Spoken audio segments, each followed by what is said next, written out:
आज की इस वीडियो में हम आपको ब्लैक होल्स के बारे में कुरानी आयत के नजरिए के साथ बताएंगे। वीडियो बहुत ही दिलचस्प और मालूमाती होने वाली है, इसलिए वीडियो को स्किप बिल्कुल भी मत कीजिएगा।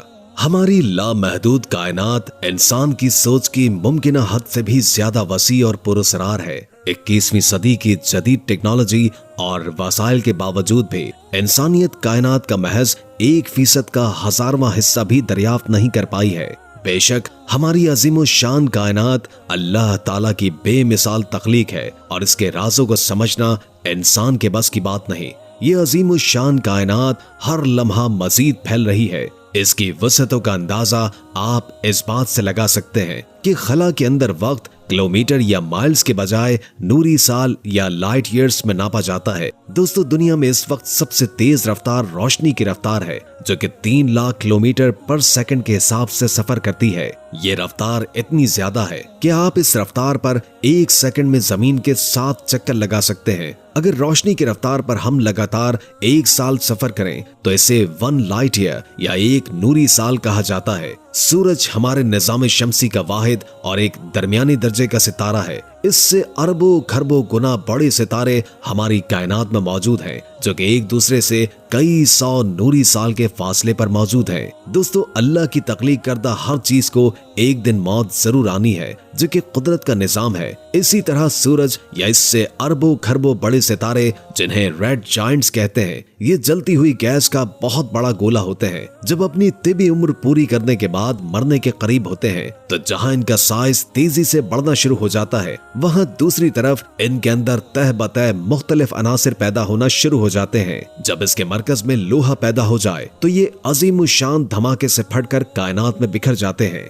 मगर इनके मरकज में मौजूद शदीद तरीन कशिश की वजह से एक ऐसा काला भंवर वजूद में आता है, जो के बाद में ब्लैक होल बन जाता है। ये ब्लैक होल कायनात में मौजूद बड़े बड़े सुराख हैं, जो कि इतनी शदीद तरीन कशिश करते हैं कि पूरे के पूरे सितारे को निगल लेते हैं। हत्ता कि रोशनी भी इनके पास से नहीं गुजर सकती, ये उसे भी जज्ब कर लेते हैं। लिहाजा जहां भी ये ब्लैक होल होंगे वहां हर तरफ तारीकी ही तारीकी होगी। अगर बात करें इस ब्लैक होल की मसाफत की तो ये इतनी ज्यादा है कि फर्ज करें कि अगर जमीन को चारों तरफ से दबा दबा कर इतना छोटा कर दें कि वो गोल्फ की गेंद के बराबर हो जाए, तो इस हालत में जो जमीन की कसाफत होगी वही कसाफत इस ब्लैक होल्स की होगी। ये ब्लैक होल्स इतनी शदीद तरीन कशिश रखते हैं कि पूरी की पूरी कहकशाएं इनके गिर्द घूमने पर मजबूर हैं। जिस कहकशा में हम रहते हैं यानी मिल्की वे, इसके मरकज में भी एक ब्लैक होल मौजूद है, जिसकी बदौलत हमारी पूरी कहकशा इसके गिर्द घूम रही है। इस बात को मजीद समझने के लिए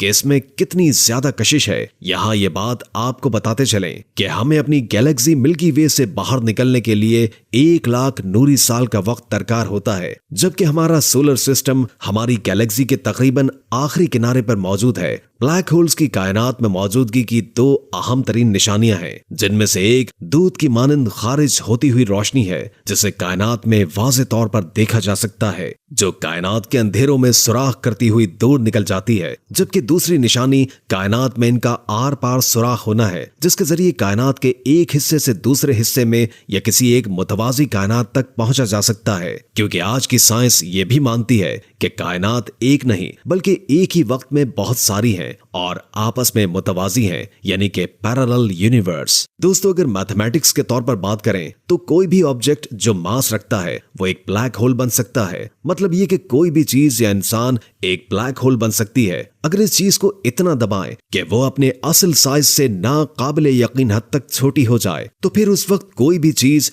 इसकी ग्रेविटेशनल पुल की वजह से बाहर नहीं निकल सकेगी, हत्ता कि रोशनी भी नहीं। मिसाल के तौर पर अगर आप अपने आप को एक ब्लैक होल में बदलना चाहते हैं तो आपको रेत के एक जर्रे से 160 मिलियन टाइम से भी ज्यादा खुद को छोटा करना पड़ेगा। दोस्तों, जितना बड़ा ऑब्जेक्ट होगा उसको दबाकर जितना ज्यादा छोटा किया जाएगा, उसकी ग्रेविटेशनल पुल उतनी ही ज्यादा होगी। सूरज हमारी जमीन से 10 लाख गुना बड़ा है और अगर इसे भी दबाकर एक ब्लैक होल में बदलना चाहें तो इसका साइज सिर्फ 3 किलोमीटर जितना रह जाएगा।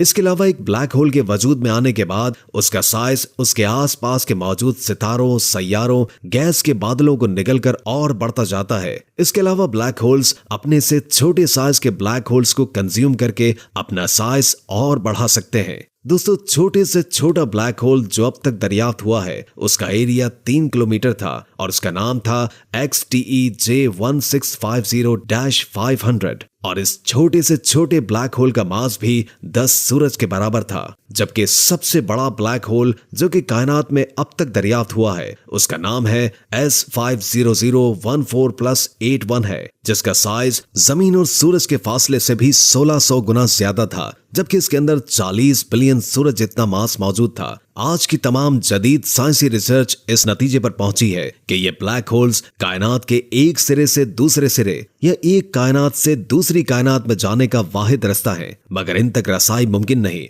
अगर हमें इनके अंदर से गुजरना है और इन ब्लैक होल्स के एक सिरे से दाखिल होकर दूसरे सिरे से निकलना है तो हमें रोशनी की रफ्तार से चलना होगा, जो कि किसी भी सूरत मुमकिन नहीं। आइए दोस्तों इन ब्लैक होल्स की हकीकत कुरान पाक जैसी मुकद्दस किताब में तलाश करने की कोशिश करते हैं, जो कि 1400 साल कबल नाजिल हुई थी, जब साइंस और टेक्नोलॉजी का कोई इल्म नहीं था। मगर उस दौर में भी कुरान पाक ने ब्लैक होल्स और उनकी खुसूसियात का वाज़ेह तरीन जिक्र किया है और ये बताया है कि ब्लैक होल्स दर हकीकत एक आसमान से दूसरे आसमान में जाने का रास्ता है। दोस्तों अरबी में रास्ते को तरीक कहते हैं और इसी लफ्ज तरीक से लफ्ज तारिक निकला है और इसी नाम से मंसूब सूरह तारिक में रब्बे करीम फरमाते हैं, आसमान और तारिक की कसम, और तुम्हें क्या मालूम तारिक क्या है? ये सितारा साकिब है। दोस्तों साकिब अरबी जुबान में आर पार सुराख को कहते हैं और दूध की धार की मानंद रोशनी को भी साकिब कहा जाता है, जो कि अंधेरे में सुराख करती दूर निकल जाती है। लिहाजा इस आयत मुबारका से वाज़ेह हो जाता है कि ये सितारा साकिब वही है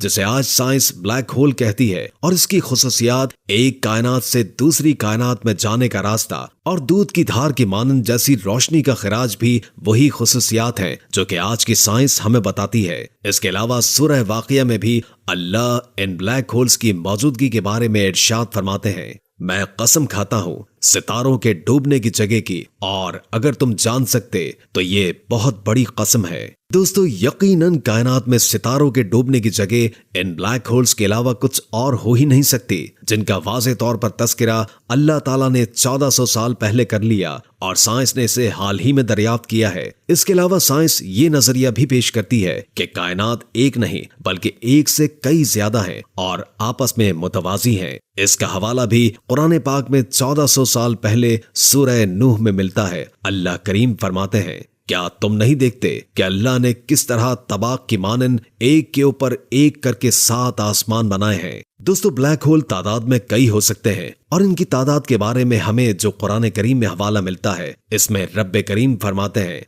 और हमने तुम्हारे ऊपर 7 रास्ते बनाए हैं। इस आयत मुबारक के बाद वाज़ेह हो जाता है कि कायनात में मौजूद ब्लैक होल्स की तादाद 7 हैं, जिन्हें 7 रस्तों से तशबीह की गई है। दोस्तों अगर हमें ब्लैक होल्स के अंदर से गुजरना है तो हमें रोशनी की रफ्तार से हरकत करना पड़ेगा, वरना ये ब्लैक होल्स किसी भी चीज को जर्रात में बदलकर अपने गिर्द लपेट लेते हैं और फिर अपने अंदर निगल लेते हैं। अगर साइंसी तौर पर देखा जाए तो ऐसी चीज बनाना मुमकिन ही नहीं है जो कि इतनी तेज रफ्तारी से सफर कर सके। अलबत्ता अगर कोई चीज इस रफ्तार का मुकाबला कर सकती है तो वो है सिर्फ और सिर्फ बिजली की रफ्तार। तो हम सभी जानते हैं कि शब मेराज में ऐसी तेज रफ्तार सवारी अल्लाह ने अपने महबूब रसूल करीम सल्लल्लाहु अलैहि वसल्लम को ही अता फरमाई थी, जो कि बुर्राक कहलाती है, जो कि बर्क से निकला है यानी बिजली। इसी पर सवार होकर रसूल करीम सल्लल्लाहु अलैहि वसल्लम मेराज की रात आसमानी रास्तों से गुजरते चले गए। दोस्तों मुझे उम्मीद है कि कायनात में मौजूद इन पुरस्कार ब्लैक होल्स का राज आप पर वाज़ेह हो गया होगा। वीडियो के आखिर में एक बार दुरूद शरीफ पढ़ना मत भूलिएगा। उम्मीद है कि आज की ये वीडियो आपको काफी मालूमाती लगी होगी और इससे बहुत कुछ जानने को मिला होगा। अगर वीडियो अच्छी लगे तो लाइक करके हमारे चैनल को सब्सक्राइब कर दें और कमेंट बॉक्स में कमेंट करके अपनी आरा से भी आगाह कीजिए और बेल आइकॉन को क्लिक कर दें ताकि हमारी नई आने वाली वीडियोस का आपको पता चलता रहे। अगर जिंदगी रही तो एक और वीडियो के साथ इंशाअल्लाह हाजिर होंगे। अभी हमें इजाजत दीजिए। अल्लाह हाफिज।